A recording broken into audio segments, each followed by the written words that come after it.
Ilang buwan bago ang pagbabalik sa White House, U.S. President-elect Donald Trump nakausap sa telepono ni Pangulong Ferdinand R. Marcos Jr.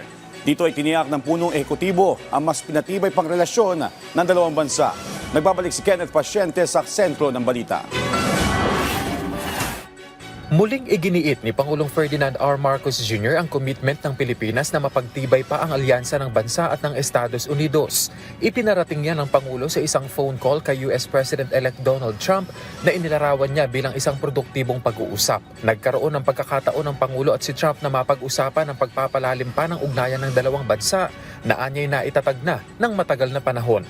Patuloy namin pinag-usapan ang samahan, the alliance between the United States and the Philippines, and I expressed to him our continuing desire to strengthen that relationship between our two countries, which is a relationship that is as deep as can possibly be, because it has been for a very long time. Ipinunto rin ng punong ehekutibo ang suportang ibinigay kay Trump ng mga Pilipino sa US at umaasa na magkakaroon sila ng pagkakataon na makapag-usap ng personal.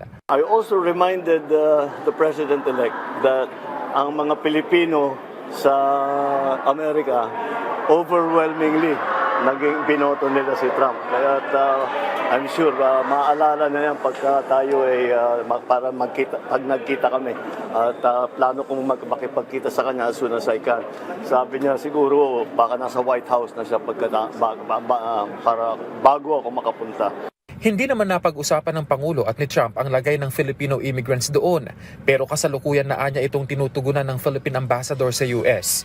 Umaasa naman ang punong ehekutibo na magkakatrabaho sila ni Trump sa mga susunod na buwan para itaguyod ang kapayapaan at stability sa Indo-Pacific region. I expressed to him our continuing desire to strengthen that